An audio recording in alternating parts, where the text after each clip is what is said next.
Good morning, student. Today I make the video Science Part 1, Lesson number 2, Periodic Classification of Element. So why need of the classification of element? So first, there are some basic concept here. Types of matter. Types of matter. What is by matter? Matter is anything, mass or take the place. म्हणजे matter आपण कशाला म्हणतो? एखाद्या वस्तूचा मास असेल किंवा ते एखादी पेस घेत असेल तर त्याला आपण काय म्हणतो? मॅटर घेतो.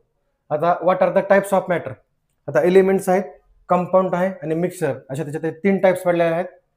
त्याच्यानंतर दुसरा क्वेश्चन आहे what are the types of element? आता एलिमेंटच्या 3 टाइप्स आहेत, मेटल, नॉन मेटल आणि तिसरी मेटलॉइड्स. पण what are the smallest particle of matter? The smallest particle of atoms जे मॅटरचं आहे ते कोण आहे? ॲटम्स आहेत. त्याच्यानंतर difference between molecules of element and compound.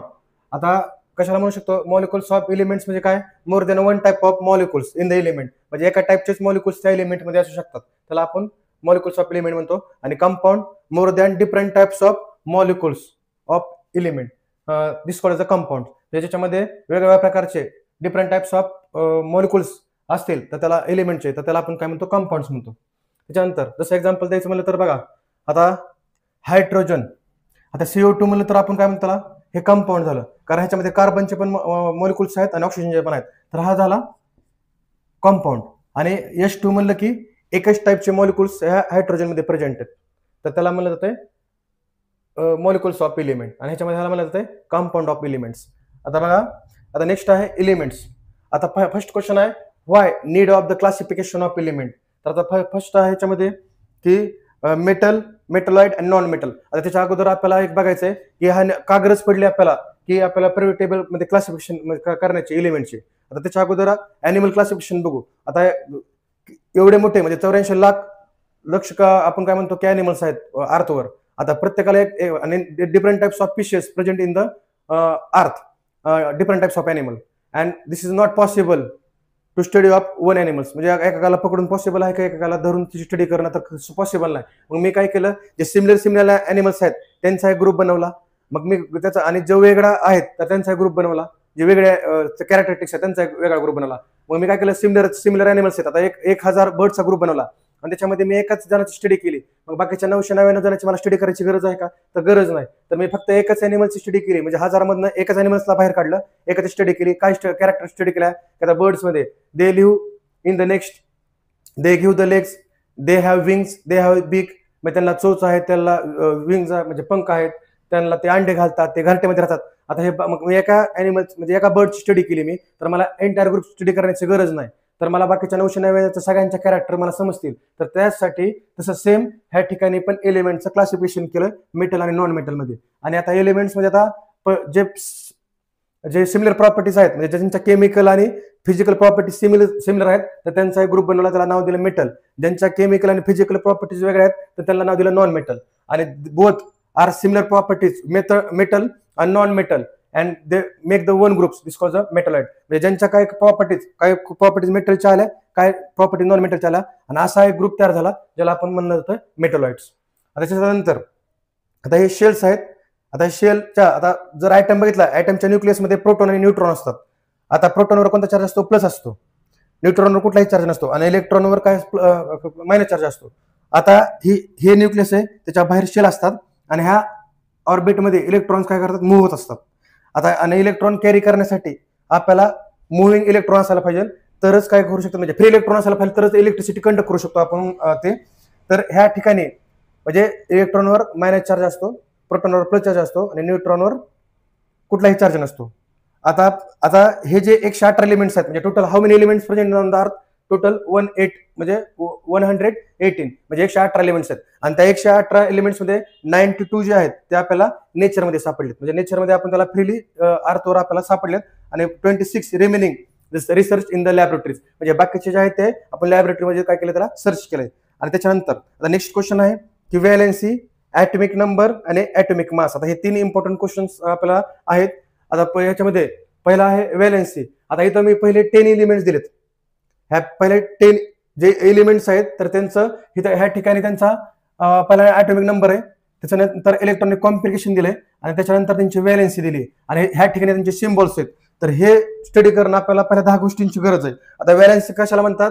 The electron present in the outer most shell is called the valence of the element. त्याला आपण त्याची व्हॅलेन्स आहे. आता इथं जर बघितलं तर इथं एकच आहे. आता नंबर ऑफ शेल किती असतात की 4 शेल आहेत. आता 4 शेल मध्ये पहिल्या शेल मध्ये के मध्ये 2 इलेक्ट्रॉन असतात, एल मध्ये 8 असतात, म्हणजे ऑर्बिट्स येते, एम मध्ये 18 असतात आणि एन मध्ये 32 असतात. मग आता इथं जर बघितलं तर आपल्याला ह्याचं इलेक्ट्रॉनिक कॉम्पिटिशन आपण हे जर केलं तर पहिल्याच्या मध्ये एकच व्हॅलेन्स असणार आहे, याचे 2 असणार आहे, कारण ऍटॉमिक नंबर ह्याचा एक आहे आणि ह्याचा 2 आहे.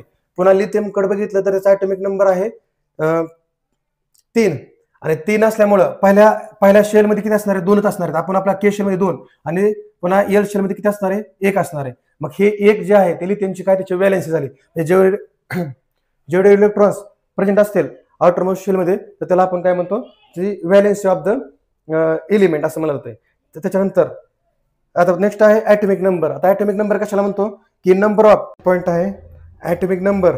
आता ऍटॉमिक नंबर कशाला म्हणतात तर नंबर ऑफ प्रोटॉन आणि electron present in the nucleus of atom is called the atomic number. जेवढे प्रोटॉन आणि इलेक्ट्रॉन न्यूक्लियसच्या ॲटमच्या न्यूक्लियसमध्ये प्रेझेंट असतात त्याला आपण ॲटॉमिक नंबर म्हणतो. आणि ॲटॉमिक मास म्हणजे काय तर प्रोटॉन आणि neutron present in the nucleus of atom is called atomic mass. म्हणजे त्यामध्ये नंबर ऑफ प्रोटॉन असतील आणि न्यूट्रॉन असतील तर त्याला आपण ॲटॉमिक मास म्हणलं जातं. त्याच्यानंतर आता आपल्याला मेटल आणि नॉन मेटल मध्ये काय फरक आहे तर मेटल जे असतात ते हार्ड असतात, नॉन मेटल जे असतात सॉफ्ट असतात. मेटल जे असतात ते इलेक्ट्रोपॉझिटिव्ह असतात, कारण इलेक्ट्रोपॉझिटिव्ह म्हणजे का तर ते दुसऱ्याला एक इलेक्ट्रॉन म्हणजे 1 असेल 2 असेल किंवा 3 असतात ते दुसऱ्याला इलेक्ट्रॉन देतात तर त्यामध्ये इलेक्ट्रोपॉझिटिव्ह असतात, म्हणजे त्यांच्यावर प्लस चार्ज येते. जसं एक्झाम्पल आता बघा सोडियमचा ॲटॉमिक नंबर किती 11, त्यांच्या शेल 281 तर त्यांच्या आउटर मोस्ट मध्ये 1 इलेक्ट्रॉन्स आहे. मग तो काय करणार 1 इलेक्ट्रॉन क्लोरीनला देणार. आता क्लोरीनचा किती 287. आता ह्याला ऑर्बिट कम्प्लीट करण्यासाठी 1ची गरज आहे तर त्यामुळे तो 1 इलेक्ट्रॉन सोडियम कडून घेणार आणि त्याचा ऑर्बिट कम्प्लीट करणार. म्हणजे सीएल वर मायनस चार्ज येणार आणि सोडियम वर प्लस चार्ज येणार. तर एन प्लस आणि सीएल मायनस असं काय येतं तर हे 1 इलेक्ट्रॉन सोडियम कडून घेतला त्याच्यामुळे ह्याच्यावर मायनस आला आणि ह्याच्यावर हे दिला म्हणून ह्याच्यावर प्लस चार्ज आला. तर हे नेहमी इलेक्ट्रोपॉझिटिव्ह असतात आणि हे नॉन मेटल नेहमी इलेक्ट्रोनेगेटिव्ह असतात. त्याच्यानंतर मेटलला लस्टर असतात, लस्टर म्हणजे त्याला चमक असते, नॉन मेटलला चमक नसते. त्याच्यानंतर मेटल हे गुड कंडक्टर ऑफ इलेक्ट्रिसिटी, म्हणजे त्याच्यामध्ये इलेक्ट्रिसिटी आपण ट्रान्सफर करू शकतो त्यामुळे त्याला मेटल असं म्हणत आहे. आणि नॉन मेटलमध्ये इलेक्ट्रिसिटी ट्रान्सफर नाही करू शकत तर त्याला काय म्हणत आहे नॉन मेटल म्हणत आहे. त्याच्यानंतर ह्यांची डेन्सिटी मेटलची हाय असते, नॉन मेटलची लो असते. आणि ह्याच्यामध्ये एक्झाम्पल बघितलं तर कॉपर सिल्वर आहे जे मेटलमध्ये आहे आपल्याला आहे याचे एक्झाम्पल आहेत. आणि नॉन मेटलचे एक्झाम्पल आहेत ऑक्सिजन, सल्फर आणि क्लोरीन ऑक्सिजन. आणि ह्याच्यामध्ये एक्सेप्शन पण आहे. आता एक्सेप्शन मध्ये कोण आहे ते आपल्याला बघायचं. नेक्स्ट डिफरन्स आहे आयनिक बॉन्ड आणि कोव्हॅलेंट बॉन्ड. आता ionic bond always with metal आणि नॉन मेटल, म्हणजे ज्यांच्यामध्ये नेहमी मेटल आणि नॉन मेटल बरोबर असतो आयनिक बॉन्ड. आणि कोव्हॅलेंट बॉन्ड नॉन मेटल आणि नॉन मेटल मध्येच असतो. त्याच्यानंतर आयनिक बॉन्ड मध्ये इलेक्ट्रॉन ट्रान्सफर केले जातात, कोव्हॅलेंट बॉन्ड मध्ये इलेक्ट्रॉन काय केले जातात शेअर केले जातात. त्याच्यानंतर आता आयनिक बॉन्ड मध्ये कॅटायन आणि आयन फॉर्म होतात, म्हणजे कॅटायनवर प्लस चार्ज असतो आणि आयनवर मायनस चार्ज असतो. ह्या ठिकाणी कोव्हॅलेंट मध्ये कॅटायन आणि आयन तयार होत नाहीत, म्हणजे फॉर्म होत नाहीत. पुन्हा आयनिक बॉन्ड जो असतो एकदम स्ट्रॉंग असतो दोन एलिमेंट्स मध्ये आणि कोव्हॅलेंट बॉन्ड हा वीक असतो. त्याच्यानंतर आयोनिक बॉन्ड जे आहे गुड कंडक्टर ऑफ इलेक्ट्रिसिटी, ज्याच्यामध्ये इलेक्ट्रिसिटीला आपण कंडक्ट करू शकतो. कोव्हॅलेंट बॉन्ड मध्ये बॅड कंडक्टर ऑफ इलेक्ट्रिसिटी, म्हणजे त्याच्यामधून इलेक्ट्रिसिटी ट्रान्सफर होत नाही, त्याला बॅड कंडक्टर ऑफ इलेक्ट्रिसिटी म्हणत आहे.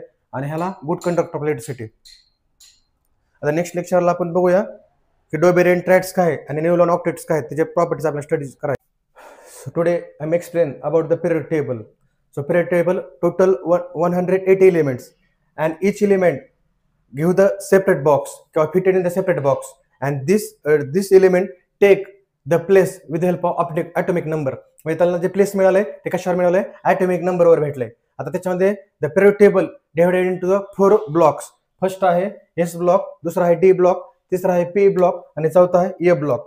आता एस ब्लॉक मध्ये त्याच्यामध्ये 2, आता ज्यावेळेस आपण लेफ्ट कडून असा राईट कडे जायला लागलोय तर ज्या आडव्या रोज दिल्यात तर त्याला आपण काय म्हणतो पिरियड असं म्हणत होते. आणि जे व्हर्टिकल असे उभे जे कॉलम दिलेत तर त्यांना असं ग्रुप्स म्हणत आहे.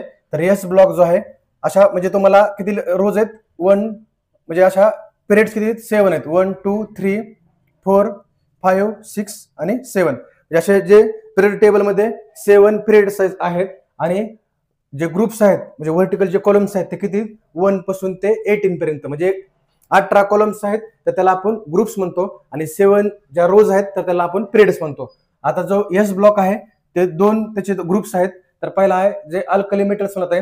आता हे अल्कली मेटल जे आहेत ते हायली रिएक्टिव्ह असतात, इलेक्ट्रोपॉझिटिव्ह असतात, आणि ह्यांच्यामध्ये ह्याला मोनो व्हॅलेन्सी असताना म्हणत आहे. मोनो व्हॅलेन्सी का? कारण प्रत्येकाच्या आउटर मोस्ट शेल मध्ये बघितलं, आता हायड्रोजन बघितलं तर एकच आहे इलेक्ट्रॉन्स, समजतंय त्याच्या आउटर मोस्ट शेल मध्ये. पण त्याच्यानंतर लिथियमच्या आउटर मोस्ट शेल मध्ये एकच इलेक्ट्रॉन्स आहे, पुन्हा सोडियमच्या पण आउटर मोस्ट शेल मध्ये एकच इलेक्ट्रॉन्स आहे. तर त्यामुळे त्याला मोनो व्हॅलेन्सी म्हणत आहे. कारण का? तर त्यांच्या आउटर मोस्ट शेल मध्ये एक इलेक्ट्रॉन्स प्रेझेंट आहे, तर त्यामुळे त्याला मोनो व्हॅलेन्सी म्हणत आहे. आता group number 2 alkali earth metals म्हणत आहे. तर इथं पण जर तुम्ही बघितलं, हे पण हायली रिएक्टिव्ह असतात, इलेक्ट्रोपॉझिटिव्ह असतात, आणि ह्यांच्या आउटर मोस्ट शेल मध्ये प्रत्येकाच्या भागात आता बेरिलियम किती 2 आहेत आउटर मोस्ट शेल मध्ये, मॅग्नेशियमच्या आउटर मोस्ट शेल मध्ये 2 इलेक्ट्रॉन्स आहेत, त्याच्यानंतर कॅल्शियमच्या पण आउटर मोस्ट शेल मध्ये 2 इलेक्ट्रॉन्स आहेत. म्हणजे तर ह्या त्यामुळे त्याला काय म्हणतात? डायव्हॅलेन्सी. डायव्हॅलेन्सी म्हणजे काय? तर त्यांच्या आउटर मोस्ट शेल मध्ये 2 इलेक्ट्रॉन्स आहेत, तर त्यामुळे त्याला डायव्हॅलेन्सी असं म्हणत आहे. आता हे झालं एस ब्लॉक. आता डी ब्लॉक आहे. डी ब्लॉक जो आहे तो ग्रुप नंबर 3 पासून ते 10 पर्यंत जो आहे तो तुमचा डी ब्लॉक्स आहे. आणि डी जे ह्या पण एलिमेंट्सला, आणि they are between this D block, this transition element between the S block आणि पी ब्लॉक. पी आणि एस ब्लॉकच्या मध्ये हे ट्रान्झिशन एलिमेंट्स आहेत, आणि हे सुद्धा खूप रिएक्टिव्ह असतात. त्यांचा मेल्टिंग अँड बॉइलिंग पॉईंट आहे इलेक्ट्रोपॉझिटिव्ह असतात हे सुद्धा. त्याच्यानंतर आपलं नेक्स्ट आहे पी ब्लॉक. आता पी ब्लॉक मध्ये काय सांगितलंय की कॉलम नंबर म्हणजे ग्रुप नंबर 13 to 18 हे जो आहे तो पी ब्लॉक आहे. तर हा पी हा सुद्धा इथं पी ब्लॉक आहे. आणि त्याच्यानंतर इथं ए ब्लॉक आहे. तर ए ब्लॉक्स मध्ये काय सांगितलंय, तर ए ब्लॉक लेंथनाइट आणि ऍक्टिनाइट सिरीज आहे. आता लेंथनाइट सिरीजचा जो यूज आहे, इग्निशन डिव्हाइस असतील, ग्लास असतील किंवा ऑप्टिकल फिल्टर असेल, त्याच्यामध्ये हे लेंथनाइटचा यूज करत आहे. आणि ऍक्टिनाइट जे आहे, तर ऍक्टिनाइटचा जो वापर जो आहे तो न्यूक्लिअर वेपन्स मध्ये किंवा न्यूक्लिअर एनर्जी पॉवर प्लांट्स मध्ये आहे, पुन्हा इलेक्ट्रिक डिव्हाइस मध्ये त्याला यूज करत आहे. आणि हा सोर्स म्हणत आहे, न्यूक्लिअर एनर्जीचा सोर्स असं ह्याला म्हणत आहे.